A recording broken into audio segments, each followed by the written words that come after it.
Check, check, check, check, check 1 2. Check 1 2. Check 1 2. Check 1 2. Check 1 2. Check 1 2. Check 1 2 1 2.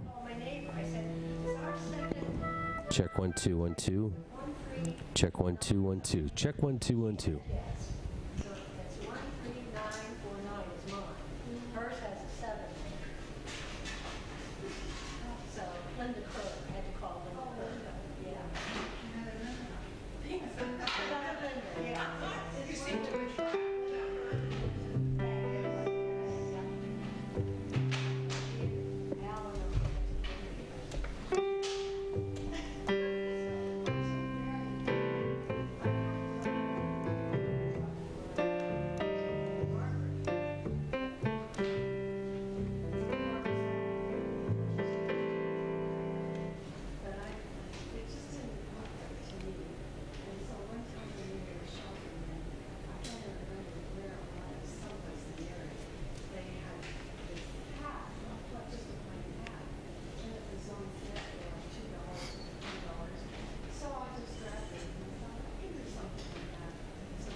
When do you want music? Where's? Do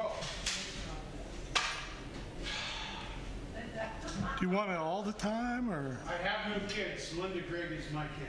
Oh, well, that solves your problem. There we go. Whoa. Hey, there you go. I can see even without my glasses on there.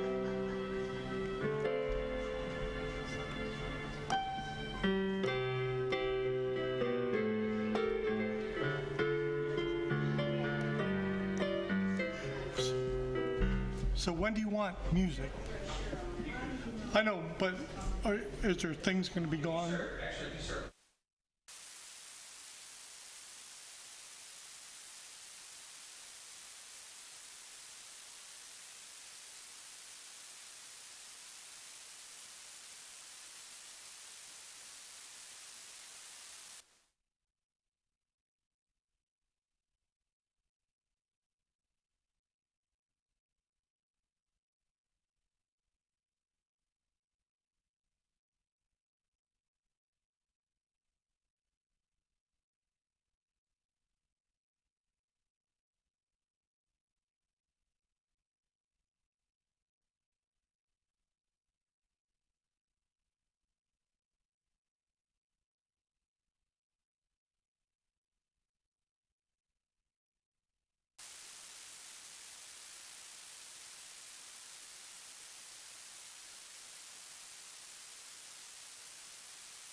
Yes, you so want.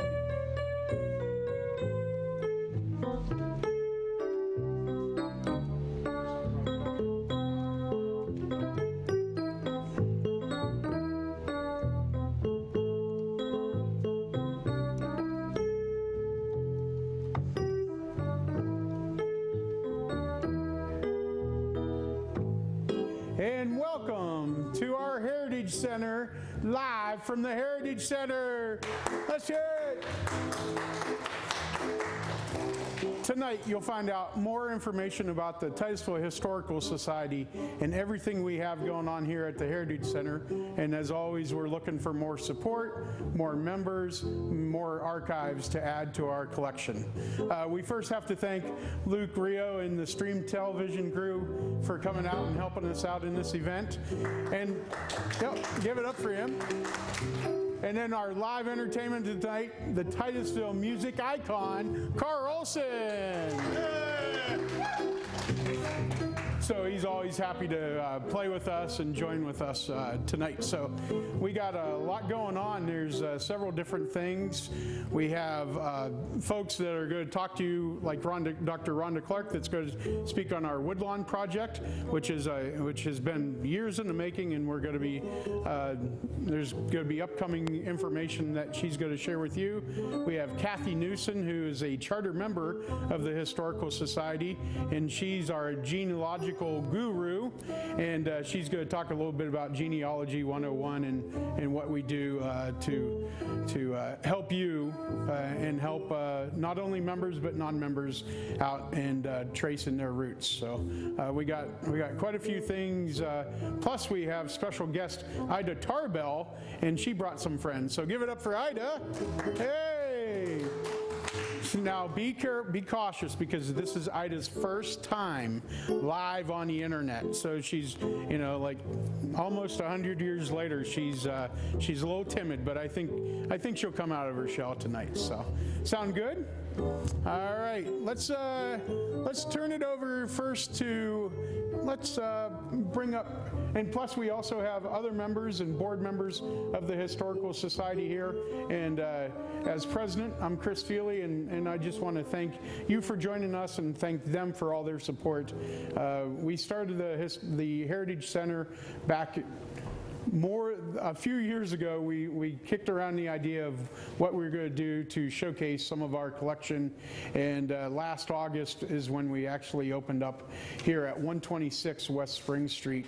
If you're familiar with Perk Place Cafe, most recently, that it'd been kind of empty for a little while, but that's where we started with the Heritage Center back in August. So let's go ahead and bring Ida up, because she's our first interviewee. Good to see you this evening. Well, thank you. It's very nice to be here. So tell us a little bit about yourself, Ida, and why you're so popular in this neck of the woods, so to speak. Well, I'm not sure why I'm popular, but I originally came from north of here. I'm not really a Titusville native, but when I think of my hometown, I always think of Titusville. And of course, I graduated from Titusville High School and in 1885. And I went on to Allegheny College, which is not far away. And I was the only female in my college class. Wow, so that must have been real intimidating at times, too. Well, I think it might have been, but I just did my own thing. Yeah. And, so then I went on to have a career as a journalist, and then I wrote books, and so here I am. Wonderful, wonderful. So, and obviously the most popular, or not the most popular, but at least the most historical thing that you did had to do with John Rockefeller. Yes, correct? yes.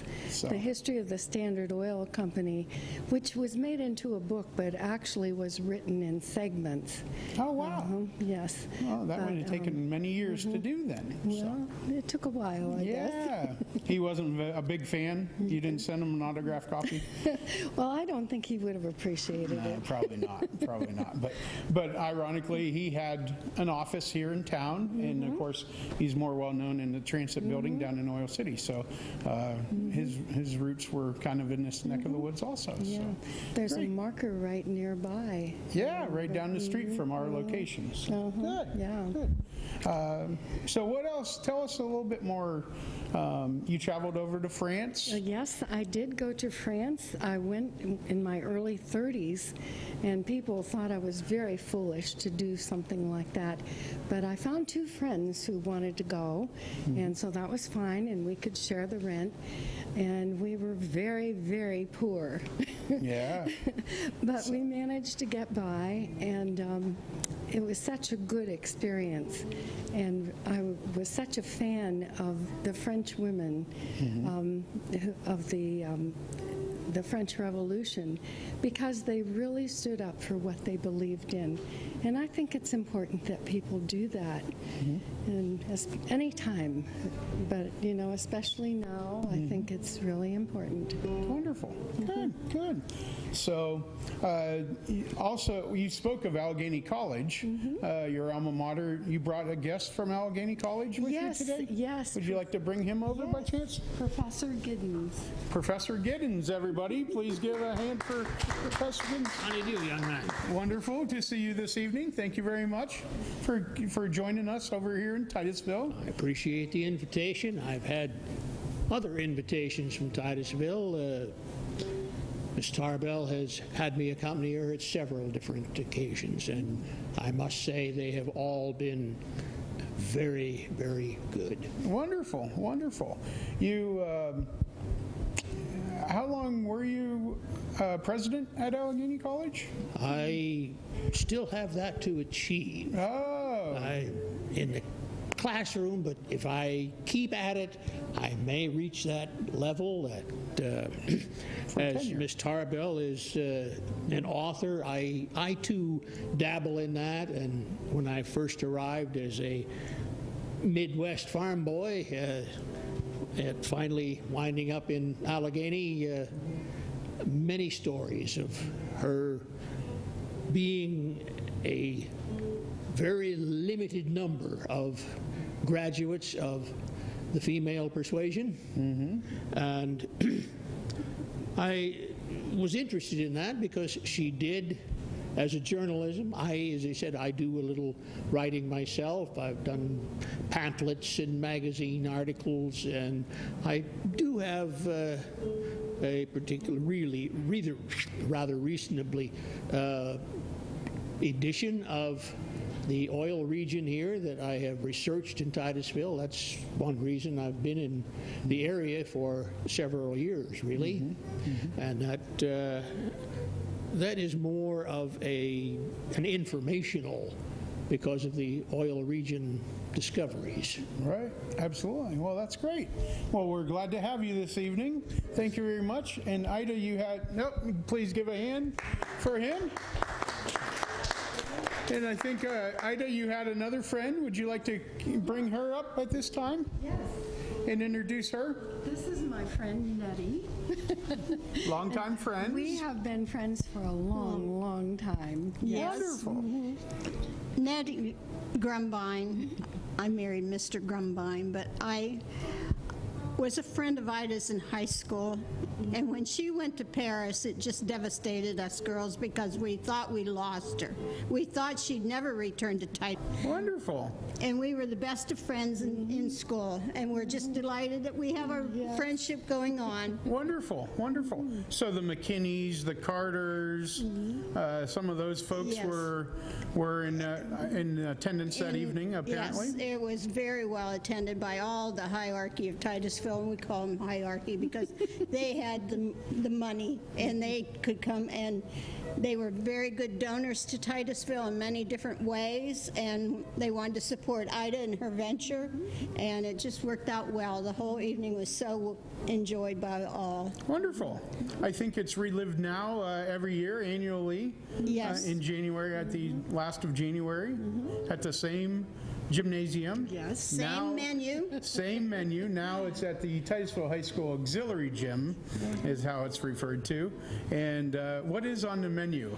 Creamed peas. Creamed peas, a popular item back then. And roast turkey and stuffing and mashed potatoes and gravy and chocolate sundaes. Wonderful. And also, the neatest part was the salad, because they had black olives in the salads. Wonderful. That was quite a One of my treat. personal favorites. So it was quite a treat to relive that every year with the junior class, and we've done it for many years now Wonderful. Good. at our older age. Well, good. And the response is good from wonderful. the students, and they enjoy it. The students play all the money people, McKinney's and oh my, I The can't Carters remember. and the Carters Burgesses. Yeah, the So- Burgesses, and they play it well. They dress to the hilt, and it's a wonderful celebration. And they really listen when we are speaking. Yes. Yeah. I'm always very impressed. Wonderful. We're very proud of our students. So you addressed, Ida, the crowd back in that January day, and you came in on the train, I believe? I believe so. Yeah. That would have been a cold venture, but Well, that was really the only way to travel then. well worth the pretty homecoming, much. I'm sure. So. Well, good. Wonderful, ladies. So thank you very much for being Thank with us you. tonight, and maybe we'll check back in with you in a little bit. Fine, thank you All very right, much. thank you. So we have some guests that joined us tonight, and we also have some items, if we can, oops, sorry. We also have some items over here from E.K. Thompson, and we'll kind of show you those in a little bit here. Of course, a lot of people that have lived in Titusville over the years used to go to Thompson's Drugstore, and it was well known for its fountain soda and area. And I understand there was some chatter on Facebook from some of the senior members of our organization that they used to sit in the back booth, and that was quite interesting with their sweethearts back in high school. So we have a portrait of him, and we also have a traveling kit that he had, and a ledger, I should say, and a couple other items on this table. And this table is dedicated more to E.K. Thompson and the business that was in town for many, many years. So can we just go ahead and walk this way? We won't be able to pick up everything, but this table is dedicated to the many churches that we had in town, and there's even a traveling kit that we think was used in the military at wartime. So we have quite a few items on that. The collection that you see tonight represents about 20% of our collection that we have, and the rest is being stored and being cataloged, I'm sorry, and so that's exciting for us. This venture with the Heritage Center has really brought to the light of proper storage and with different with our different items, and we have maps, and we have blacksmithing tools and jewelry making tools and things like that. So we have quite a few things that way. So should we go ahead and maybe bring up Kathy Newson at the time? So Kathy, come on up here. Kathy, you look very nice with that t-shirt. Where did you buy that t-shirt at? Through the Historical Society, right? So, Yes. Kathy, like I said, has been a charter member of the club, and she's also our genealogical buff. So would you like to speak a little bit about the Genealogy 101 and about your experiences here with the Historical Society? Genealogy 101 is geared towards beginners genealogists. We had the first one last Saturday. We'll have another one.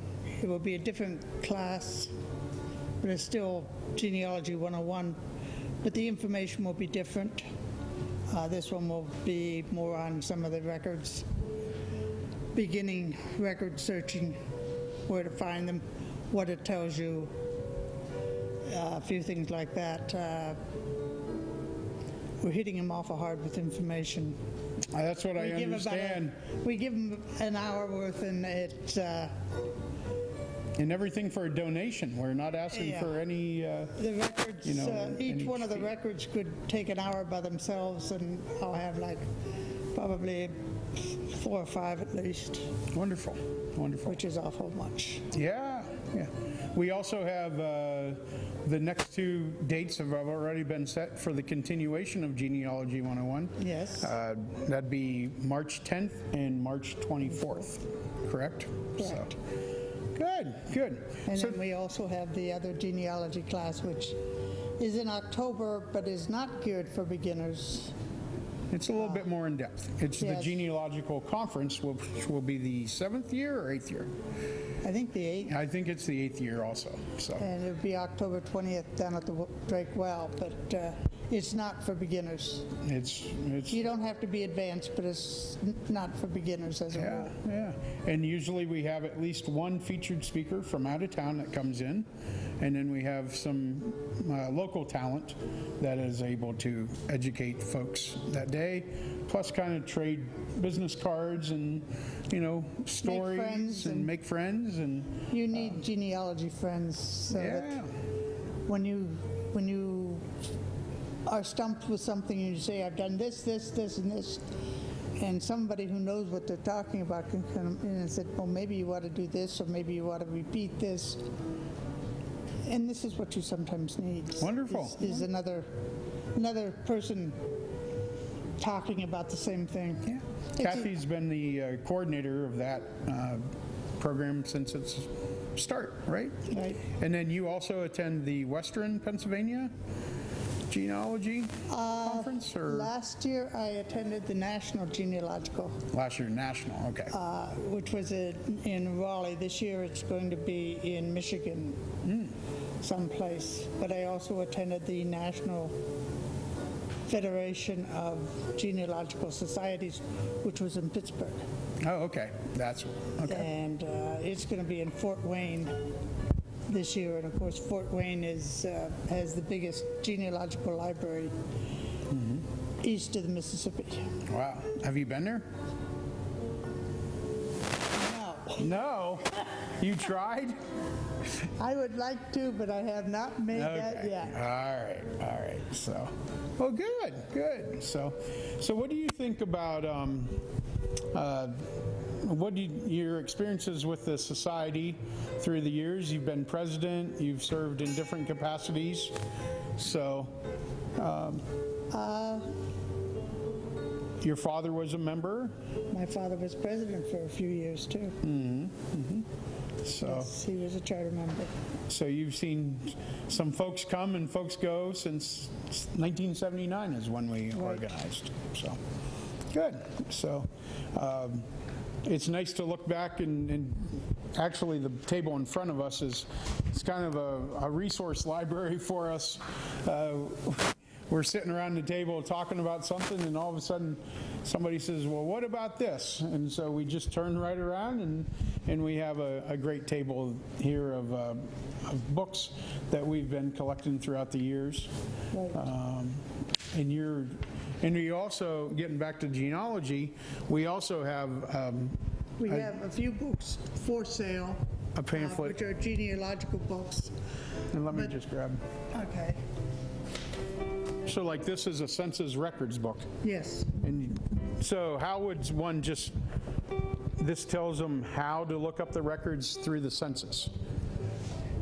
Each census gives a little different information, and it wasn't until the 1850 census that they included the name of every person in that household. Up until that time, it was head of household, and then they had the columns, males between this age, females between this age. Oh, okay.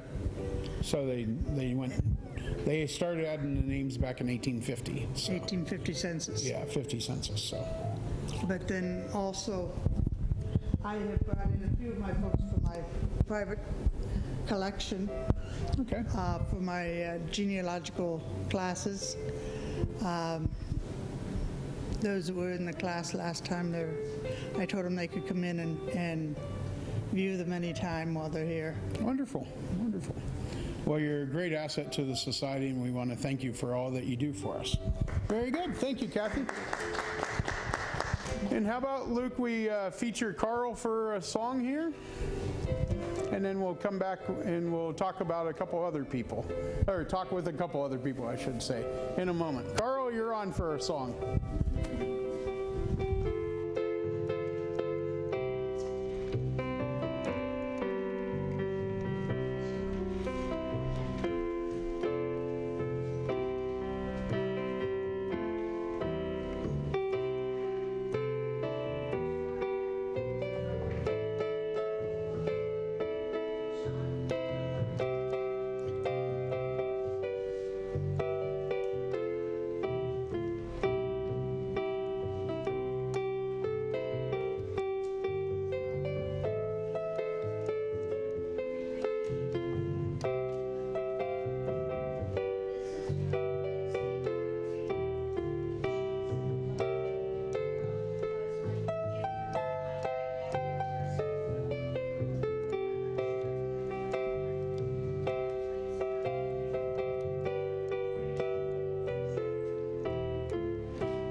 Thank you, Carl.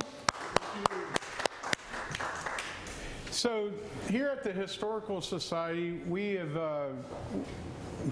I say we, but Rhonda Clark, Dr. Rhonda Clark has really been at the forefront of taking on the project of digitalizing Woodlawn Cemetery. And we have Rhonda coming in the picture here, and she's going to discuss a couple different things going on the website, through websites and on the internet with the Historical Society. Dr. Rhonda Clark. So we've had a couple of projects developing over the last really 5 to 6 years. One of them is a digitizing project for Woodlawn, which means we're going to take the gravestones and the grave sites in the cemetery and treat them as individual objects in a digital collection. And that's going to be featured on our webpage, which will be a compilation of digital items and information like you'd find on a normal webpage. So here's an example of an image that would go into the collection, and we'll try to, clean the stones. We may have to have help from the public, and when we get to the stage of doing large sections of the cemetery. Right now we're just working on one small section, one of the oldest sections that actually has Titus in it, as well as others. And we're going to be using Omeka, which is an open source digital portal. That means that it's free to use, and you might have to manipulate the coding a little bit here and there. But the advantage of that site is that it is very user-friendly, and we're going to be able to not only put information that we input about each of the grave sites, but also we hope that we're going to have user input so that someone logging onto the site can put information about their relative, even if they don't have access to the build side of the digital portal. So I'll show you what it looks like when we're building. We go into the item, there's a series of categories called metadata items, and we're using Dublin Core, which is a metadata schema that we're modifying for genealogy. And what that means is that our information will be able to talk to other information very easily on the internet. In fact, we're making it so that it's harvestable to the Digital Public Library of America. And what that means is that someday, when we finish our items, we will be able to see all the Titusville items up in the Digital Public Library of America, which is a national open source digital repository. And the items won't go there, but a thumbnail will go, and you can click on the thumbnail, it'll bring you right back down to our site. So the advantage of all that is that everything is top-level web searchable. You don't have to go to our site and then dig down into a database, which makes it very hard to find information. So when you get the site all built up, it's going to have all different kinds of collections. Photographs is one of the collections that we have that will also be on the site, postcards, and images of all the items that you see in the room as well will each have a space in the digital portal and be individually cataloged. And so again, the great thing about that is the single search box. So you go to our site and use one search box to search all our items, all our photographs, and Woodlawn Cemetery. So it's actually a really novel approach to cataloging a cemetery, treating it as a set of historic items and cataloging it that way. So we're really excited about doing this pilot project, which we think will be an example to a lot of historical societies and archives around the country, and utilizing DPLA this way. And we're actually very fortunate that we have someone who works at the National DPLA who's on our board for the Woodlawn Project. She teaches for us at Clarion. My day job, I teach in the Library Science Department, and so she's been helpful in helping us with the metadata. So the other project that I'd like to mention that is a collaborative project among 4 area institutions will be Benson Library, Draco Museum, the High School Alumni Society, and our Historical Society. And that's what we're calling the digital portal, the Titusville PA Heritage Connection. It's not quite up and running yet, but we've had 2 interns from Clarion's graduate program, and we've got a 3rd coming this summer who's helping us to build a one-stop historic shop where you can Google for historic information in Titusville, land on this page, and it will ask you questions that you can click on, and then it'll tell you where to go for your answers. Do you go to our collection? Do you go to Benson? What hours are things available? Who has what? So we're hoping it will help to really streamline questions that are coming into our historical, cultural heritage institutions, and that we're not duplicating our efforts and our energy. So this is the prototype of the site, and the prototype is live, but there's not much there if you go there and look at it. But we're still building that and also building on the Woodlawn site. Now down the road we will need some volunteers, either photographing in the cemetery, putting in metadata. Metadata, again, is that information about the object you're describing. You have to put it in a certain way, in a certain format, so that it's easily searchable and, again, harvestable, where they can bring that information up to a larger national collection. By the way, this same process can be used by individuals with your own collections at home, and yes, eventually even private collections will be harvestable up to that national site.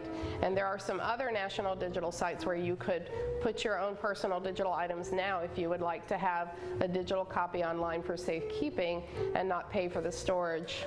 So those are some of the projects that we're working working on, and we're excited that we're hoping by this summer that we will launch the prototype section of Woodlawn, so you'll be able to see how the project will play out, and hopefully you'll see how handy it is to find your relatives. There is one aspect we haven't quite worked out yet, but the hope is that we'll have GPS coding on the images, and a user app on your phone that you can download, so you can at least get to the right section of the cemetery, if not down to the individual stone, using GIS technology. So we have that pegged to a map, and you'll be able to pull up a map either on your computer or phone. So that's an overview of the collection for Woodlawn, and we look forward to seeing what else we're going to be able to digitize in the future. Thank you very much, Dr. Rhonda Clark. Hey, everybody. So what I wanted to showcase, I mentioned, I referenced this table of resource for us. We have different books. Some folks that are watching may remember this, that came out in the 80s, Titusville of Yesterday, and it has many of those houses, beautiful Victorian houses that we have on Main Street and in the area, and the different windows and different stories about the owners and what they did for work. So that we have that. That's a very great resource for us here, and you may have one of those at home. And Thomas Cartney, excuse me, Thomas Cartney is the one who got that book together, so we appreciate his help with that. Another one that another reference that resource that we have is this Titusville, Pennsylvania book, and so we utilize it, and it tells, or it showcases more of the pictures of Titusville in the different homes and buildings that were around back then that may not even exist now. So we have quite a bit of information in there. And of course, we have a great relationship with Drake Well Museum, Friends of Drake Well, and the Oil Creek and Titusville Railroad, and the Friends of the Railroad. And we work with those organizations closely throughout the year on different projects together. And if you're a member of the Friends of Drake Well, you receive the Oil Field Journal.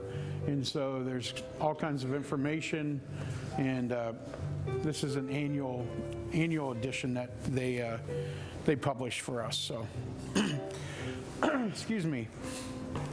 And also, we work with the Oil Region Alliance on a couple different projects, most notably the Historical Preservation Awards that are given out every spring, and those are due in March this year. So if you know a place in Titusville that is eligible for under one of those categories, we would certainly help anybody out in nominating those homes or businesses, or buildings, I should say. And there's also people that from time to time that get nominated for their work in the historical area. And so the architectural treasure hunt was produced by for the Oil Heritage Region numerous years ago now. But anyways, it's a great source of those landmarks, like the Algronix building that is listed, or that's pictured right here with the top of the building there. So, so there's all kinds of different, we have all kinds of different resources. We also have books, the Titusville, An Illustrated History, that Mabel Clark wrote. If somebody remembers going through elementary school, it used to be the book to read in 4th grade, and it told a lot of history of Titusville. So we actually teamed up with the Titusville Area School District, and we sell those for $15 a piece, and all that money goes back to the district for those costs. So we also have other souvenirs. We have T-shirts, sweatshirts that I'll show in a little bit, and then the resource books, like I commented about. We also sell postcards that depicts from yesteryear, so to speak, with pictures on it, and also we have the Tarbell House. We teamed up with the Oil Region Alliance, and we sell T-shirts and sweatshirts, note cards, and coffee mugs that depict the Tarbell House, which has been recently renovated and beautifully brought back to life with the cupola on top. So. At this time, I want to bring up another longtime member of our organization, Lois Parsons, and she served as president for a number of years also, and she organizes some of our events through the years. So I'll just need to get the microphone here, and we'll have Lois come up. Lois, everybody.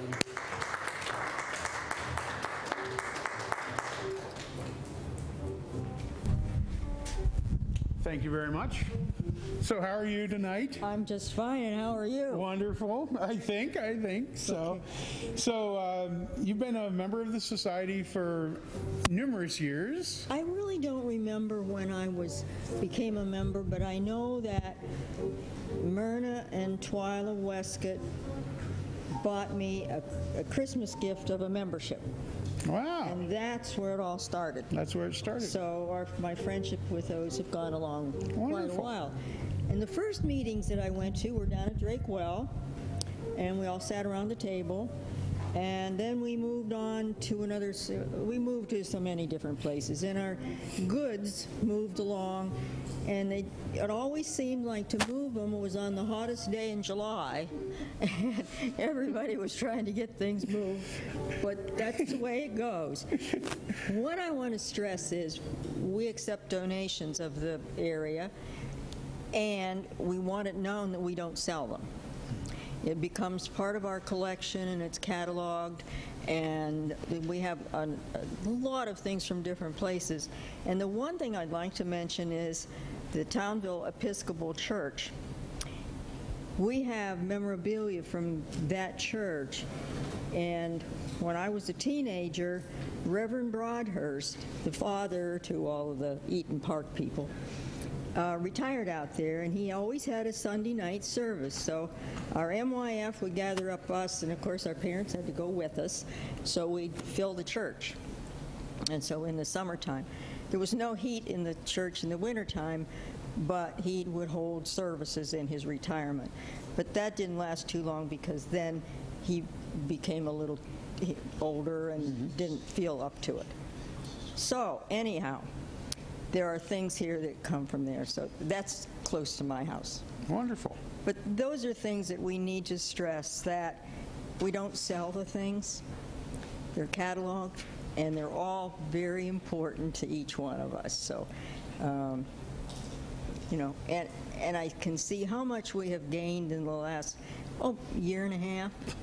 Yes. Yes. And it's I'm reminded of that every day, it seems like.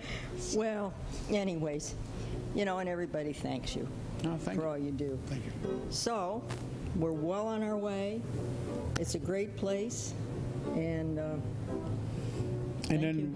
Yep, thank you. And you've been the event coordinator for us for a couple years here, and we have one of our events coming up is a road trip. Last year, we actually went to our friends up at the Corey Historical Society. Yes. And you want to talk about that trip? Or? Well, they had a building donated to them, first of all. Second of all, they received money from the casino, because they're Erie County. Third of all, the way it's set up and the people that put together and all of the items there, it's just really remarkable. And it did give us a little floor plan of what is possible. The only difference is we don't have the casino money. Yes. That's the little difference. We have to work a little harder to get ours than they do, because like when the girl said to me, well, one time we got a check for $7,000. Well, to us that would be flat out fainted. Very nice. Very nice. So anyways, but it's just wonderful to see how this has grown in the last 2 years. Beyond all my expectations. And the first time I came in here, after you had worked and worked and worked, I was just so amazed at what the members have done. I had some little time off there because of an illness, and so I get to come back once in a while as it fits in. And so I do, hats off to everyone. Well, Kathy and my mom, Margaret, certainly have done more than their fair share to help us out along the way. I know when I can't get a hold of you who I can call. Yes. It is Margaret. Yeah, absolutely. And I know she probably gets tired of me saying, I want you to tell Christopher. So anyhow, but that's my connection. Wonderful. And when I was president and I wasn't feeling well, I tried to hide it. And I said to Margaret, I can't do this unless you're my vice president. And so she stuck with me for 2 years and backed me up and helped me along the way. So actually it was a co-president when you come right down to it. So it's all teamwork for sure. Yeah, but we don't like to, And then the other event coming up, we talked about the road trip, and where are we heading in April? Going to Pittsburgh, the Carnegie Museum. Wonderful. And that's quite a big outfit. And then, and we will spend time there, and then we will spend time in Grove City at their historical museum. So wonderful. So that's Monday, April 2nd, and we leave town here at 8 o'clock, I believe. And it would be leaving from in front of Farmers Bank. Yep. And Farmers has allowed the people that day to park behind the bank, right? So park immediately behind the bank there, down in the row next to the railroad tracks, and then the bus will be leaving right from in front of them, right across the street from the society. Just watch for the ads, and the other schools will be invited to come, because this is something that those senior high school people, if they're interested in history, it's really a wonderful outing. Wonderful. And who wants to drive in Pittsburgh? Yeah. So if we have somebody that doesn't put us off in the woods someplace. Right. So anyway, I'm only being... Go ahead and answer that. Sorry, we had a little... Oh, that's okay. We're putting Nettie to work here, so... So anyways, did you give a price? No. It will be priced shortly. Yeah. So there's going to be more details on our Facebook page, obviously, and then advertised on the stream and through the Titusville Herald as to our trip. We picked April 2nd because it's the day after Easter, and we thought it would be a good opportunity, because the students don't have school that day, to take some students. So even if there's some folks out there that may not want to go or can't go or can't come to Titusville to leave, if you'd like to sponsor some students, we would certainly appreciate that too. With the price tag to be announced, but we're guessing $30 to $40 range, I think, for the trip. So well, what I want to stress too, that the society will receive all of the benefits of the trip, all of the profits. So I don't get anything. I just am the person in between that takes the phone calls because they know where I am. Yep. She's at Colonial Tours. Speaking of Colonial Tours, let's go back in time to this very location. That's right. This is where our business was in '76, and we had a gift shop in here, and there were all, people would bring in their work and we would sell it for them. We had close to 400 people. Artwork, original prints, pot holders. I mean, there was everything in here. So we were here until 2002. But in '79, when there was a gas shortage, we decided that maybe people would go on a bus if they couldn't get gasoline. So it was odd even. A lot of people, you don't remember, but a lot of people don't remember either. Not quite before my time, but I heard stories. We can tell you all about it. Absolutely. So it was Colonial Gift Shop, Colonial Gifts. And our tours, you know, you can't have stuff and tours under the same roof with different names. It's Bob Newhart's comedy thing about this fellow owned an airline and storm door company. Oh. So I didn't want to be that. Right. So we just dropped the gift and answered the phone Colonial. So in about 80 or 81, we had to eliminate something and the giftsman. So that's where we started in here. And so in '02, they put in the restaurant. So that's when we moved up on the side street on Central Avenue. You've been there 16 years. Been here a long time. Up there. Wow, that's amazing. Time flies when you're having fun. It does. Seems like yesterday when you took me to those Great Smoky Mountains for the World's Fair in Knoxville, Tennessee. Yeah, But, and you've but come, that was the 80s. You and our son. Yep. Jay and I were like brothers and still are today. You really never knew what they were up to. No. No, I won't tell. Not that it was that bad. No. We had the back of the bus, if that's any indication. So probably because we could maneuver back pretty well back then. I figured as long as you were back there, you couldn't get away. No.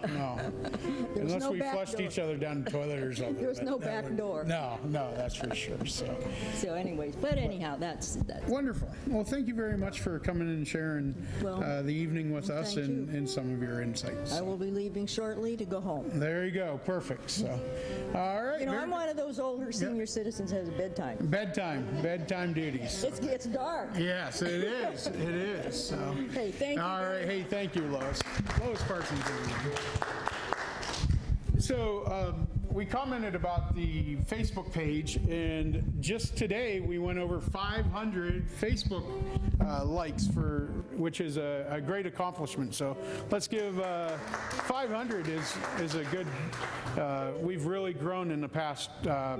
Well, technically a year and a half, but within the past couple months here, we've really picked up the pace there, and we want to thank everybody for liking our page and liking all the posts. We have a tech crew, we have a tech team, I should say, that Dr. Clark, she kind of leads the way there, and we have some other folks on that committee that post something. We try every day to post something new, and you'll find all kinds of information.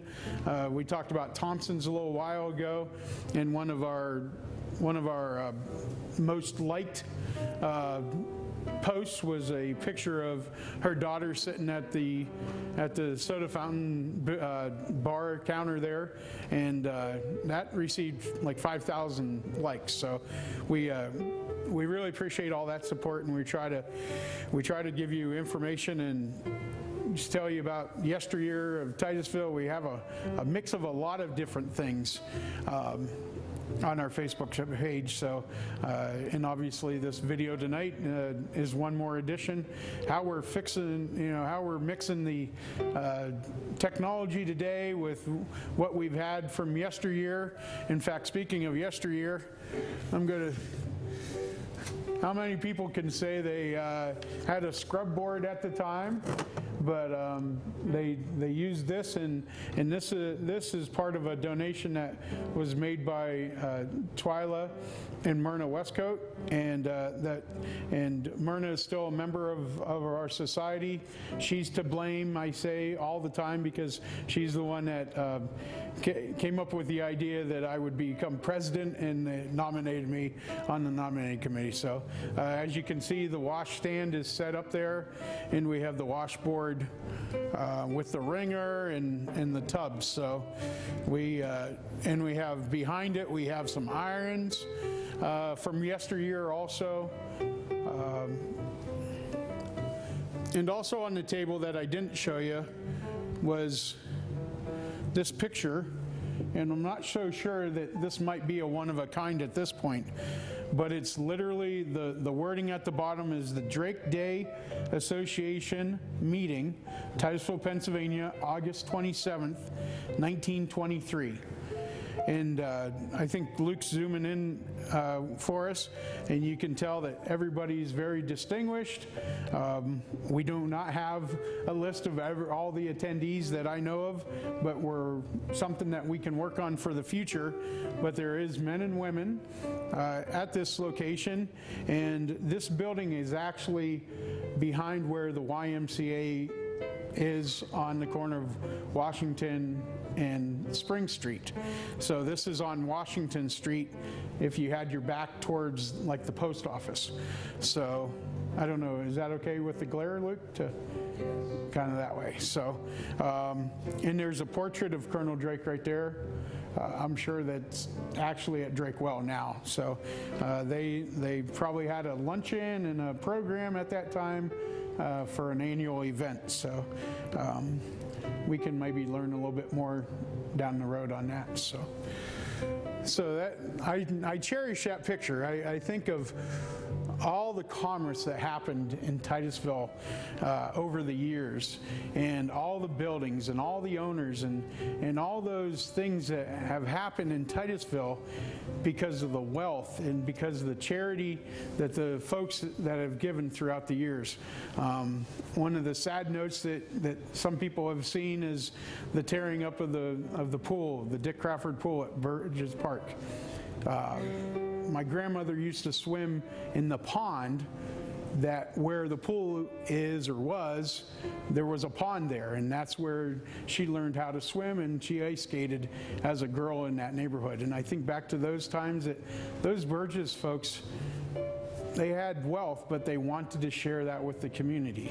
And just like a lot of other things in town that have been given, Roberts Grove and the Scheides, who actually gave what was supposed to be known as Colonel Drake Park, which is now Scheide Park, you know, and then the Lions Club came by and they wanted to build a gazebo there, so they had fundraisers and they accept donations to make that gazebo. All these little places or large places around Titusville make it a unique place.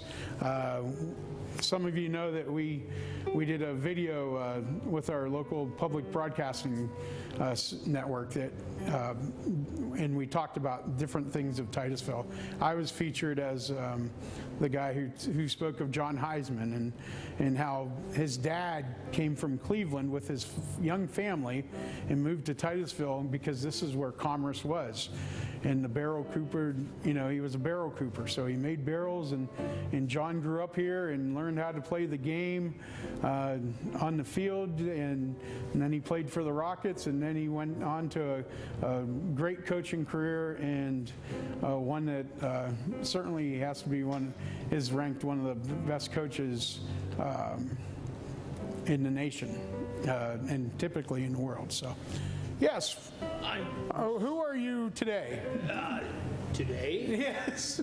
I've been me all my life. Okay, wonderful. So I was looking over here. Yes. And it's a nice collection there. Okay. And obviously you're speaking to someone on this electric device. Yes. And I wonder how many different dairies you have represented over there, and how many of your followers, listeners, well, let's just wander associated with those? Let's just wander over then. Because in my day, they always had some names on them, and I'm wondering how many people out there received service from this dairy or this dairy. We don't have to show them the names. Oh, we could. We could, but they could see them real easy if they came in. Oh, okay, I see. I'm sure they would recognize Let's them, go with the largest one. All right. Windy Hill Farms. How about that? Whoops, sorry about that. Sorry. I'm trying to angle it down. And on the back it says thrifty, nutritious, and so delicious was their tagline back then. So anything else that you want to speak of on this table? Well, on this table, we did hear Lois say something about the Townville Episcopal Church, where Mr. Broadhurst was the pastor. And we have... Okay, do you know, that's a speaking device. You speak into it. I recognize the screen. It's kept a lot of bugs out. There you go. Perfect. And if you'll notice here on the table, we have a number of articles that came from that church. Flower vases and candle holders. Even back then, they had these that they passed around. This is one of the collection plates. It was a small church. A lectern Bible stand is situated here. The pictures of the original church building are down on the corner here.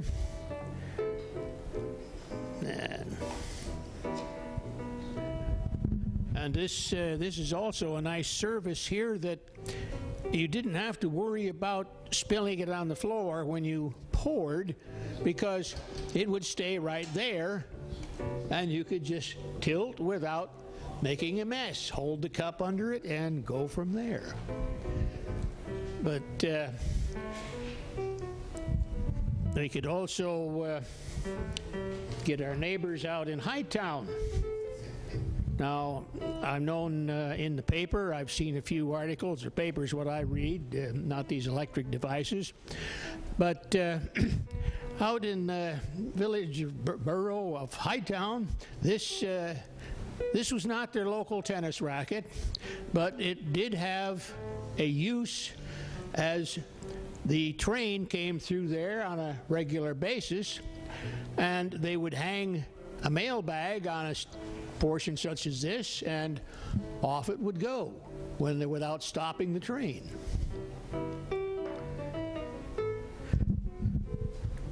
I wonder what other things we can find around here. Well, you're walking away from them. I am. How about some T-shirts? You want to sell some T-shirts? What's a T-shirt? Something under your garments. Yes. Don't show me yours. Why would we have underwear here? So at the Heritage Center, like I said, we teamed up with the Oil Region Alliance, and we have T-shirts that depict the Tarbell House. Beautiful building, and it's a beautiful depiction. We want to thank Brent Muir at Bluegill Graphics for helping us out with that. And then our logo obviously is on the sleeve, so we appreciate that. And then on the back of the sweatshirt, we have the logo on the back to tell everybody where they got it from. So we have T-shirts and sweatshirts on this rack from the Tarbell, that depict the Tarbell House. And then say something really intelligent for a second. Well, it would be nice to send these shirts. I'm sure that some of my students at Allegheny would be interested in dealing with these convenient articles of clothing. Certainly they look warm enough for northwestern Pennsylvania's winters. Wonderful. Well, we also have some T-shirts and sweatshirts that depict the Colonel Drake Hotel in City Hall, as well as the Tarbell House from a prior time. But this is, and this was actually from a pencil drawing that Kelly DeLong, Citizen of the Year, I did back many moons ago. And so we have T-shirts and sweatshirts with that. And then we have City Hall, which is the only location in our city that's on the National Registry. So we have we have those also on a different rack. So, like I said, we also have different note cards and postcards that we sell. We just want to thank, we had some phone calls saying that there was a little issue with donating online through our Facebook page, but we thank anybody for sending in checks at P.O. Box 739, Titusville, Pennsylvania 16354, and we'll give that to you again. So P.O. Box 739 is the mailing address. So at this time, let's go back to Carl for another song, and then we'll have Rhonda speak a little bit more on the cemetery project again. How about that? Thank you.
All right, thank you.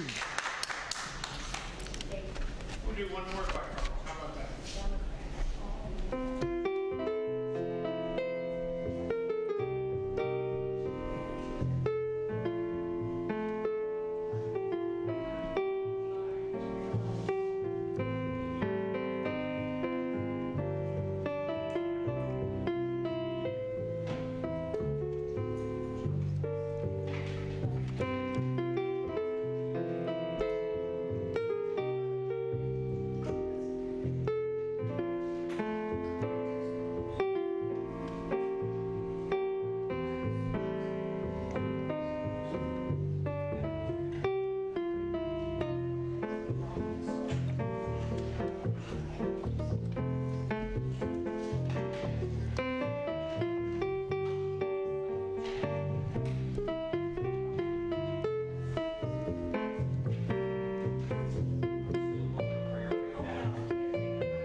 Thank you.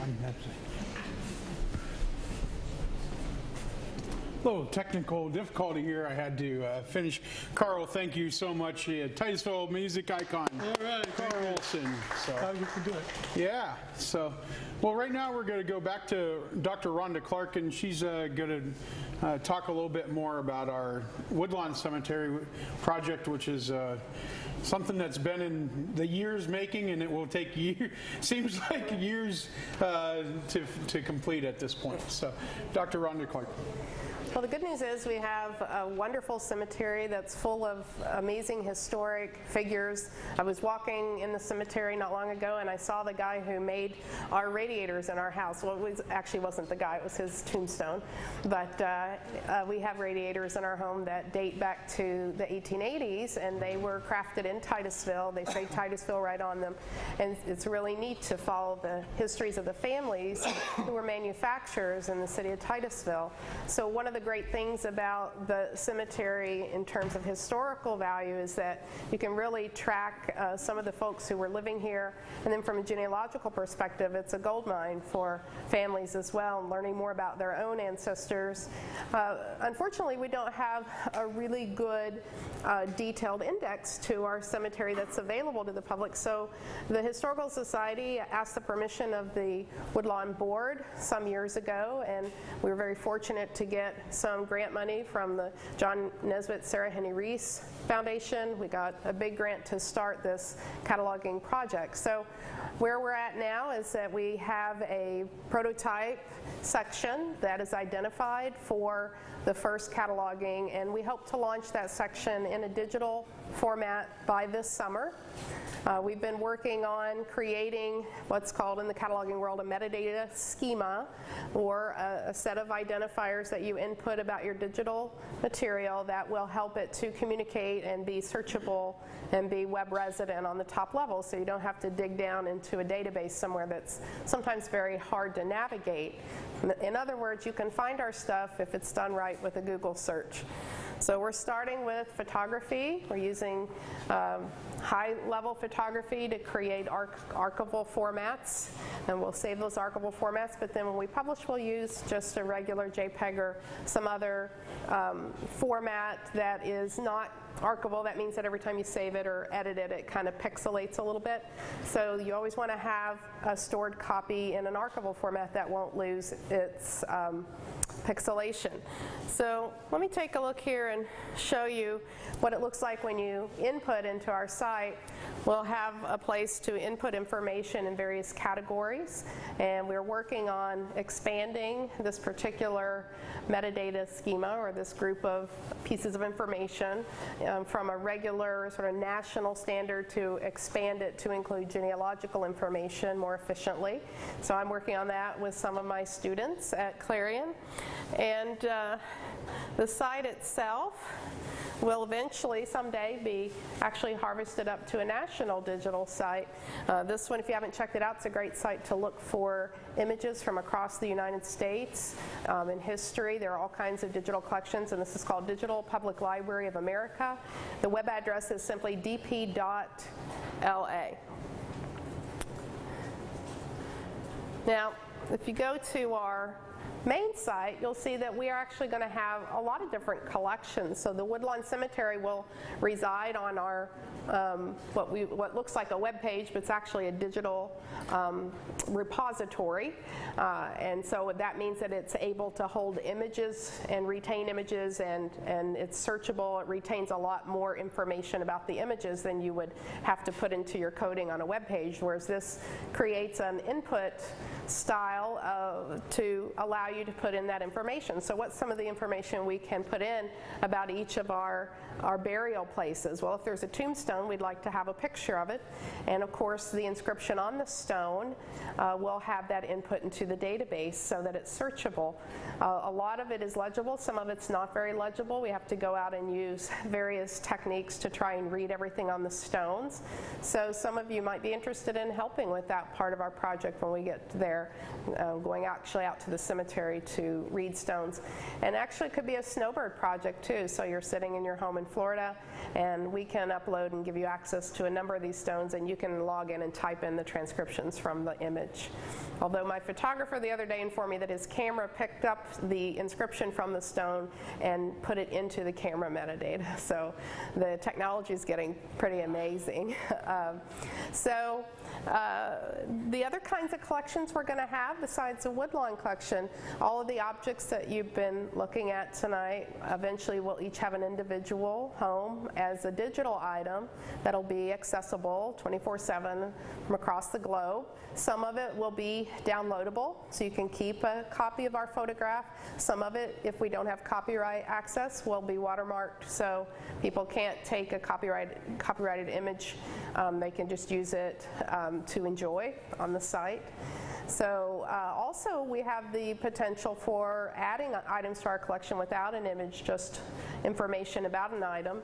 And we're always looking for new collections and new items, and the kinds of things that we are collecting would be anything that was created in Titusville or by someone from Titusville, as well as objects that would be common in Titusville during historic periods. And so we don't just restrict ourselves to the oil era, but there's certainly a lot of industry in Titusville that is interesting, lumber industry, lumber milling, all kinds of planing, and David will tell you more about that, I'm sure, and all kinds of other artisans, you know, the wallpaper and knives, all kinds of interesting things, and interesting families. There are all sorts of wonderful digitized items already available, and another one of our projects is going to allow you to access those items quickly online, and that's a collaboration with Benson Library, Drake Well, and the Titusville High School Alumni Society to create a digital landing place or portal where you can go and find out information about Titusville and find out where to go, which one of those institutions has the materials that would answer your questions. And that's called our Titusville PA Heritage Connection, and that will also launch, we hope, by this summer. It's being worked on by a series of graduate students from Clarion for internships and also by volunteers. So that's the digital news. We hope to have more items that will be digitized and up and available soon. And when we launch this, we'll make a big to-do so everyone will know about it. All right, Rhonda, thank you so much for your explanation of that. And as we spoke of, I'm going back to my spot here. Sorry, Luke. I kind of moved on you. We did have some folks Facebook us and excuse me, message us and asking about our phone number. We do have a phone number here, and it is 814-271-7303. And I'll give it a couple times, but one more time right now, 814-271-7303. So not the traditional 827 for all you Titusvillians, but it's 271-7303. And also our post office box is 739, Post Office Box 739, Titusville, Pennsylvania 16354. And we'll give that to you in a little bit again. So also, many of you see the blue and gold signs throughout the state of Pennsylvania by the Pennsylvania Historical and Museum Commission. And I just, some of the ones that are in town or in the area obviously include Drake Well. And then there's one, the most recent one is the Byron Benson one up on Perry Street, and the John Heisman one there by Carter Field. But also there's the John Mather and the Ida Tarbell on Main Street, and there's a Densmore Tank one out near Cross Creek.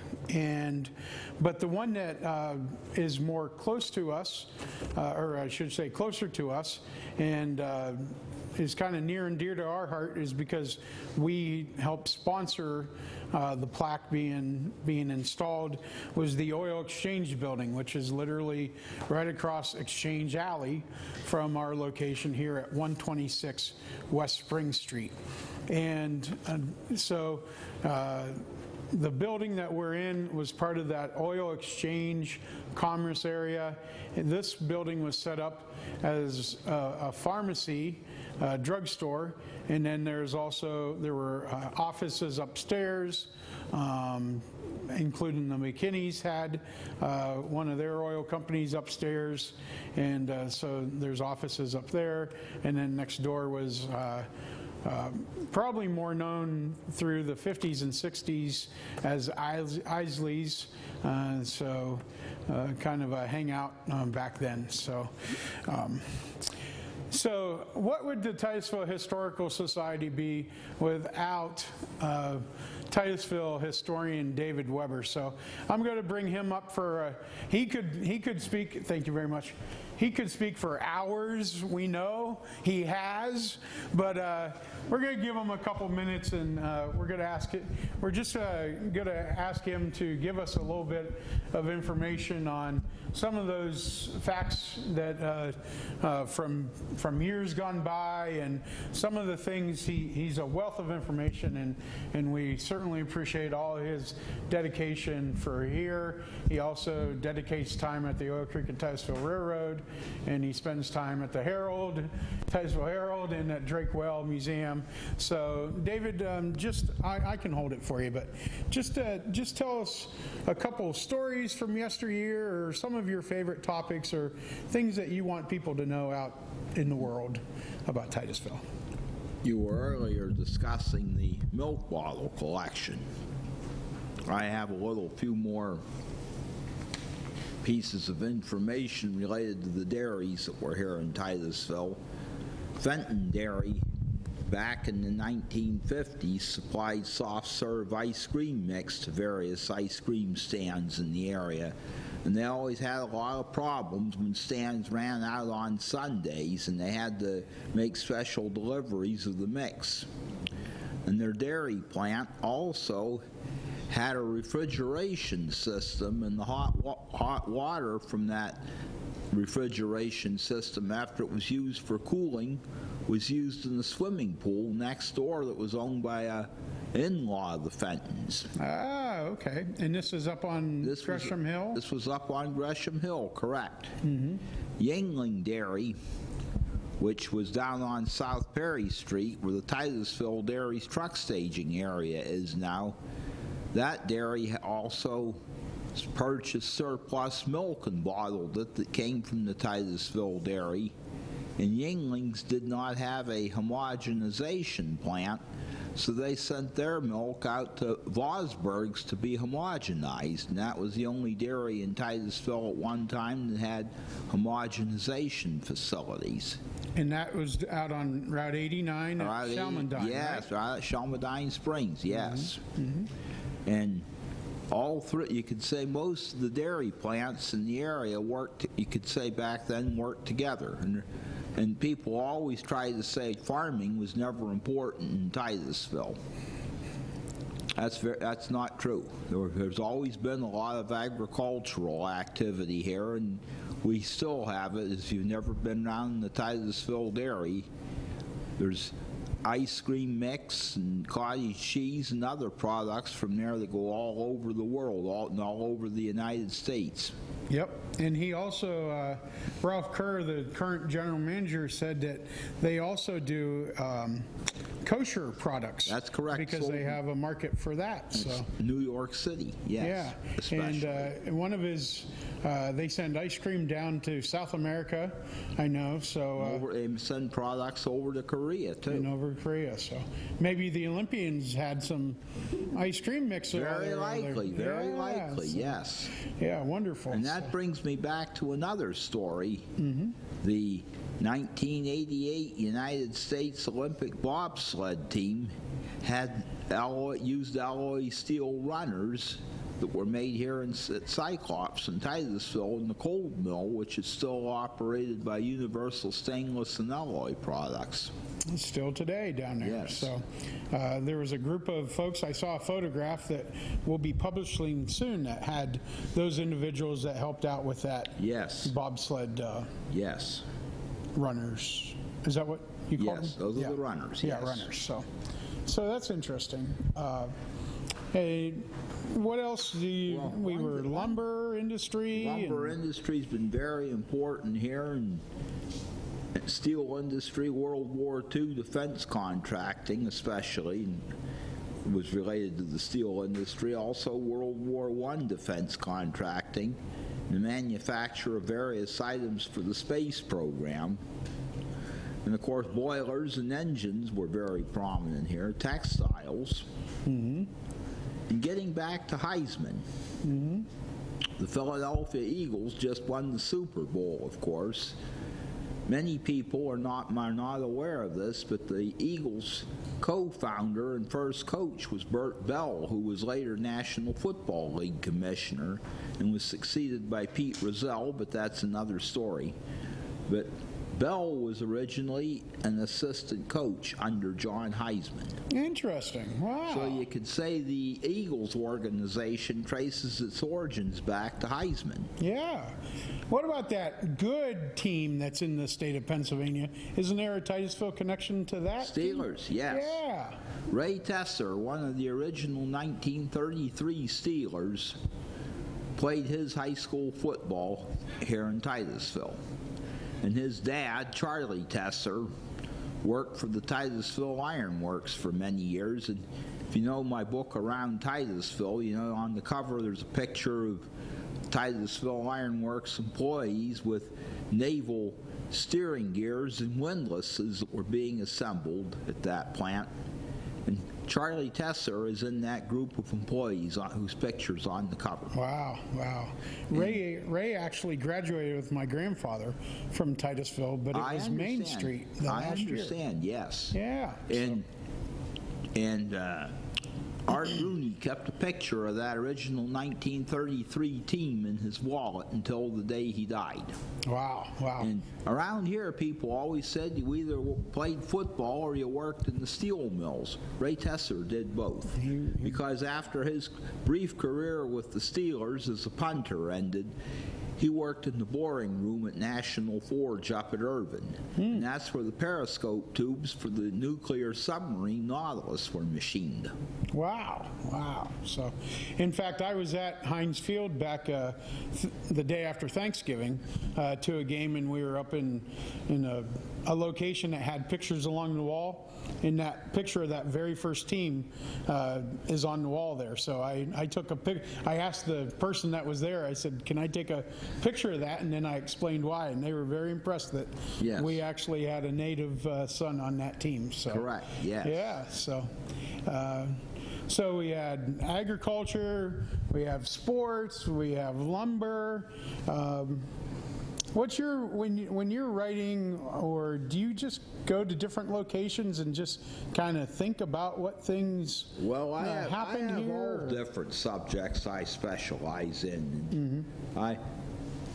I like doing the World War II related defense contract histories as much as I do the oil boom histories, and I've always enjoyed the lumber history too.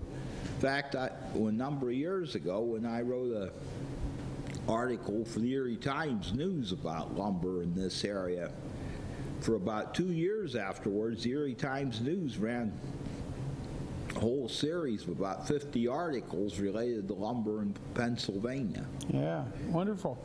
And still today, we still have that industry. Correct. Thank God. Yes, yes. Wonderful. And as far as historical research, this is another subject, but one of my favorite specialties is going back into World War II and doing research on the actual events that inspired Ian Fleming to write the James Bond novels. Oh. And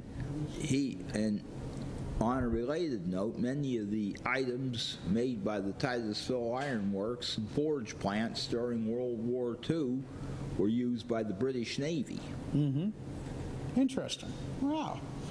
So we have products that are worldwide for sure. So. And we still do. Yep. Plastic pipe business here actually got its big push or its big spin from the original hula hoop craze of the 1950s. I always tell people that the hula hoop did more for Titusville than the Jeep did for Butler. For Butler, yeah. There aren't any Jeeps or any auto parts, period, made in Butler today, but there's still tons and tons of plastic pipe coming out of Titusville. Yep, absolutely. So. Strange but true. Yep, Strange we're glad to have true. them. So. Yes. All right, David. Well, thank you very much for your time tonight. You're welcome. Yeah, wonderful. So I'm going to give the post office box. I'm going to give the, obviously, if you're watching us on Facebook, you know that we have the Facebook page, and then I'm going to also give you our phone number, and then we'll go back to Carl for another tune if he would twinkle the ivories, so to speak. So once again, our post office box is 739 Titusville, Pennsylvania, obviously, 16354. And our phone number is 814-271-7303. So 814-271-7303. And for more information, you can get a hold of us through those avenues, and then we can, and also on our Facebook page, like I talked, our tech team updates that on a regular basis, and as Kathy Newsom spoke earlier tonight about our Genealogy 101, we also are going to have some other events coming up, like Titusville People, Places, and Things. And one of those, that idea came about because we wanted to know more about whatever there is in Titusville to talk about. And so it's not only us giving information and our knowledge, but we're seeking those folks that might have information on the different Titusville people, places, and things that we're going to discuss. And that will be a smaller series for the spring this year, and then we hope to build upon it for the years to come. So we have Genealogy 101, we'll have Titusville people, places, and things. We're also in discussion about having a history camp over the summer, probably in August for the little folks. So we're excited about that. And then we also have the genealogical conference in October at Drakewell Museum. And then we also have, excuse me, this past year we had an archaeology forum, and we had, excuse me, a guy come in and speak on the different arrowheads that he's collected throughout the years and those types of things. So those are some of those events that are coming up on our calendar, and you'll see those updated frequently on our Facebook page. So Carl, we're going to turn it back over to you for another song at this point.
Pennsylvania. How about just start something softer, and then I'll come back to the Penn Theater. How about that?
Thanks, Carl, for that musical number there. And I'm actually going to use the male hook as a pointer. And what we'd like to feature now as part of our collection is the Penn Theater archives that we have. I believe we may have one or two more items, but this is what we have on display now. Down here, this is actually a roll of tickets. And I don't know, Luke, if you can really zoom in on that, but it's actually a roll of tickets that was from the Penn Theater that wasn't used, and you can't use them now, so they're part of our archives.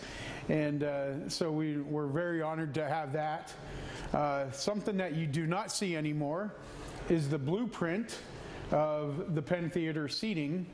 And I was amazed that there were that many seats in the Penn Theater, as I went to a couple movies there, and I didn't think there was that many seats, but it was actually but that's actually a blueprint of all the seats that they used for copies back then.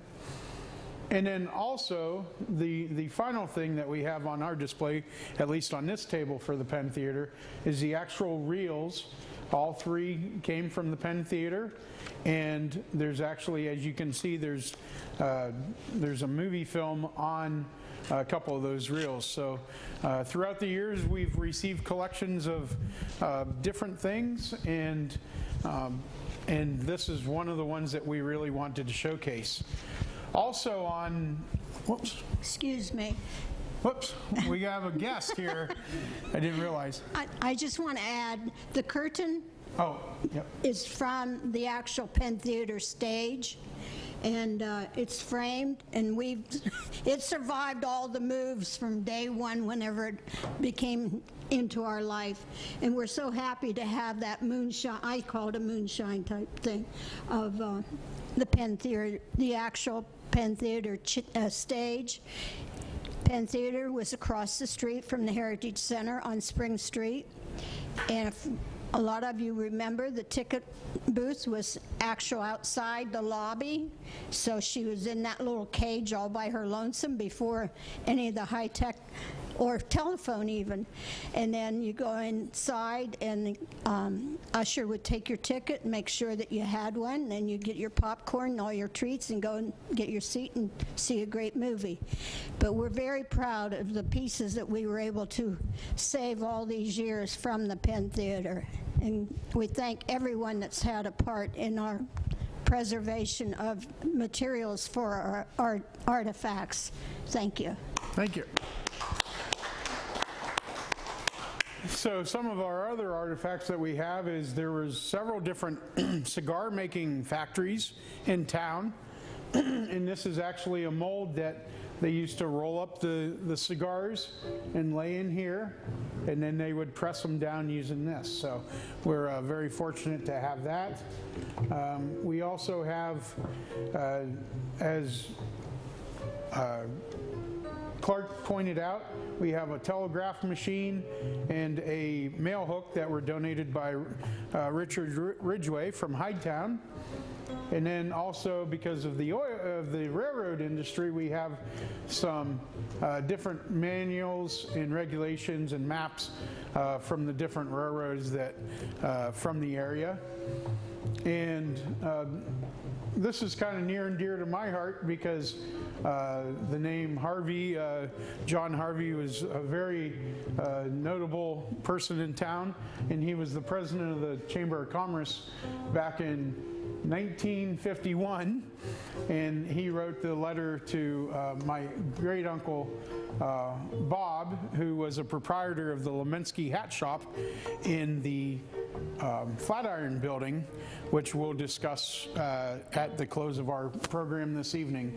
But it was interesting to actually retain that, and it says the City of Free Enterprise. So let's hope that's we're the City of Free Enterprise for many years to come. So once again, we have all kinds of different things from the society, or that we've collected through the years in our society archives. And one of our oldest pieces is an organ from 1864. And so that's over 150 years old if you do the math real quick. And so we definitely have things throughout the years and over the past 150 plus years, and we're always looking for the next item to add to our collection and be preserved for our future. So at this time, let's turn it back over to Carl for another song, and then we'll come back and I'll show you one more area and interview someone else. Okay? Please. All right.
Thank you, Carl Olson. Thank you very much.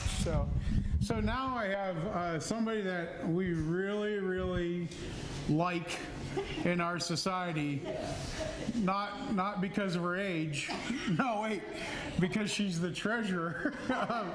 And that's Linda Gregg, longtime educator at Titusville High School and track coach and all kinds of other things, to share a couple things about being long into the society in Titusville. Linda.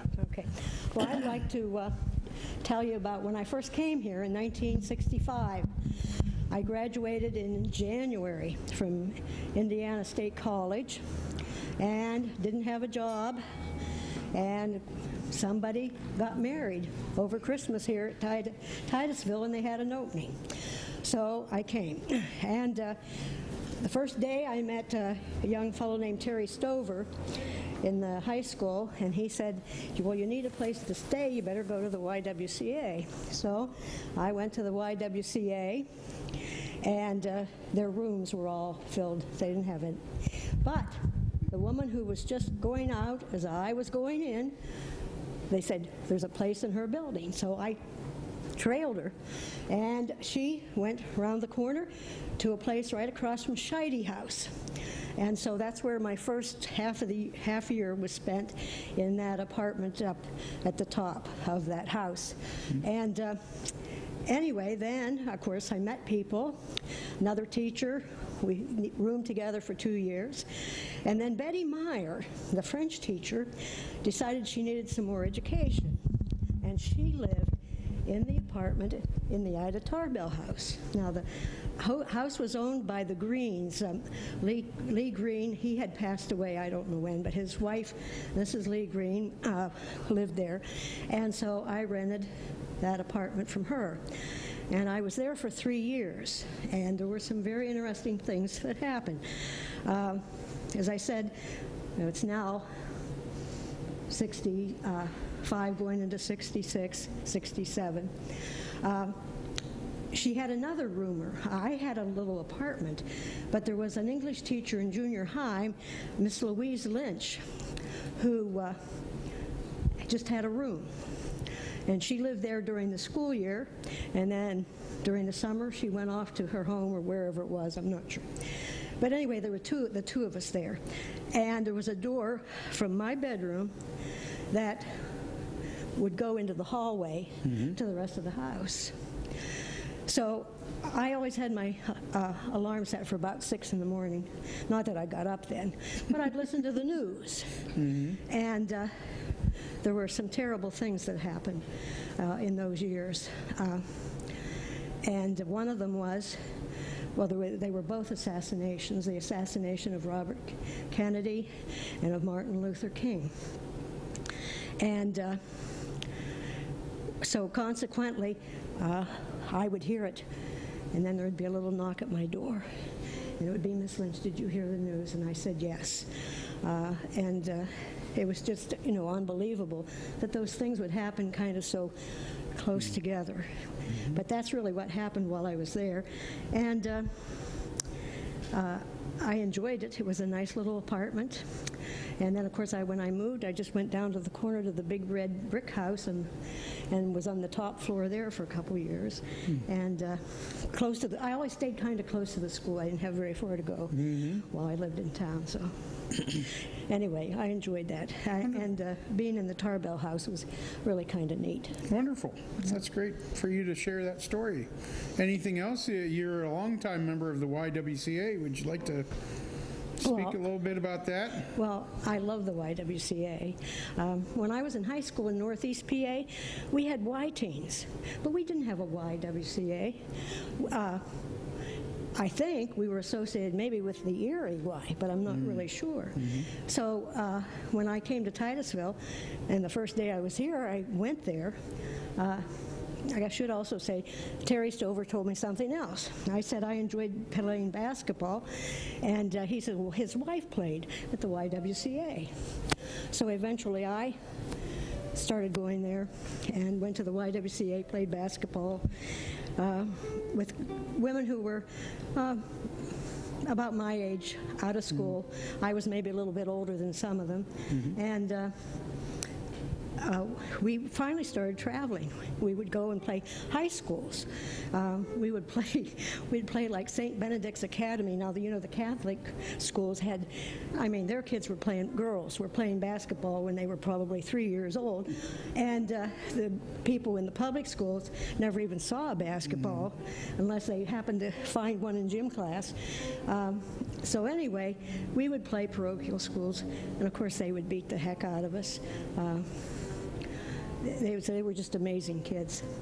And I guess because of that, that people knew I was playing basketball and traveling around. And when they started basketball at Titusville, then I was the first girls basketball coach.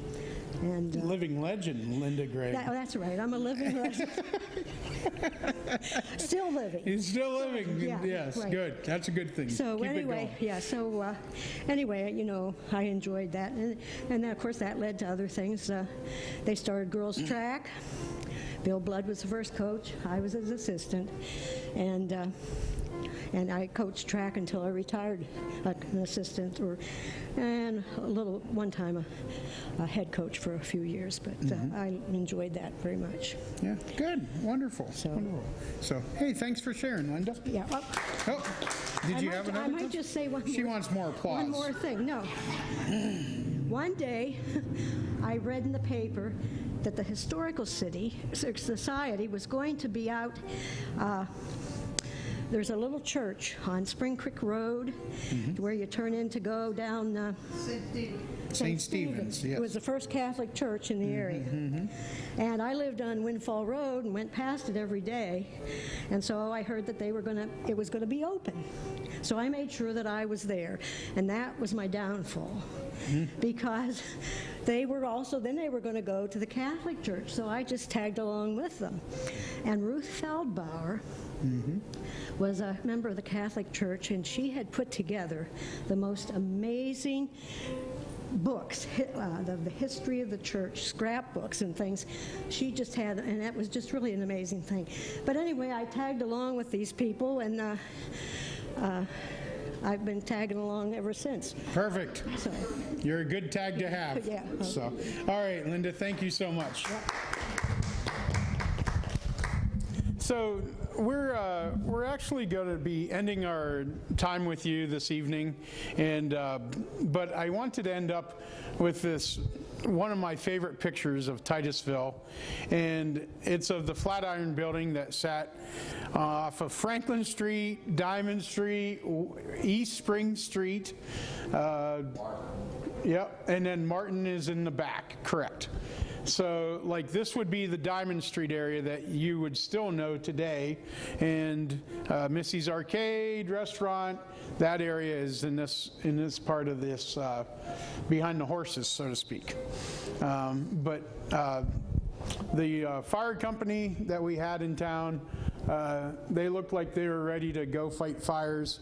It's just ironic that we have this with the firefighters in there, and we had the recent fire of a couple weeks ago down the street at the nearby location. But we had this and another large picture in our collection for years, stored very improperly, but at least it was stored.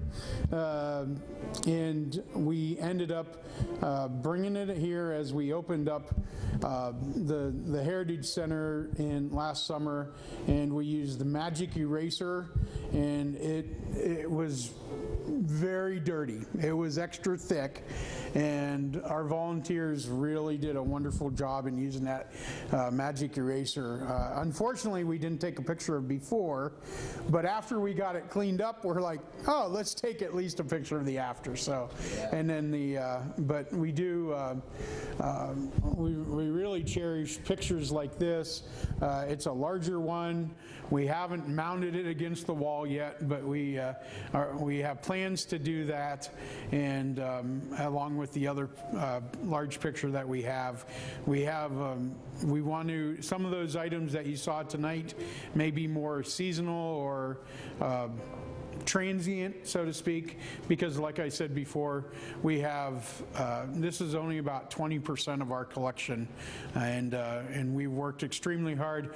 It was interesting, Lois is the one that mentioned that the society used to move the collection in the worst, hottest days of summer. Well, in this location, we moved in not so good December weather, so, but we managed to keep things as intact as we could. So once again, we appreciate everybody's support. If you'd like to become a member, you can check us out on our Facebook page. You can mail us information or request information through Facebook, or mail us at Post Office Box 739, Titusville. Once again, Post Office Box 739, Titusville, Pennsylvania 16354. You can also call us at the Heritage Center if you'd like to sign up for any of our events. If you want to go to Pittsburgh in April, or go to or take part in our Genealogy 101 classes, our Titusville People, Places, and Things classes. The other thing that we're organizing with Kathy's help is a memory of Vietnam, all the casualties that happened from the Titusville area, and that will be Saturday of Memorial Day weekend that we're going to have. We're going to invite the families in that we know of, and honor and memorialize those that died in the Vietnam War. So that's something that we've added this year. We also will have history camp for the kids and over the summer, and we have a couple other things going on. So there's always something for sure. So once again, we really want to thank Luke Rio and the Stream Television staff for helping us out here in this live from the Heritage Center. We also want to thank anybody that has donated. We want to thank Titusville music icon Carl Olson. And we want to thank you again, once again, President Chris Feely for the Titusville Area Historical Society. Couldn't do it without the board members and the officers and everybody else that's a part of the Historical Society. So, Carl, would you please play us out for the evening? All right.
Thank you.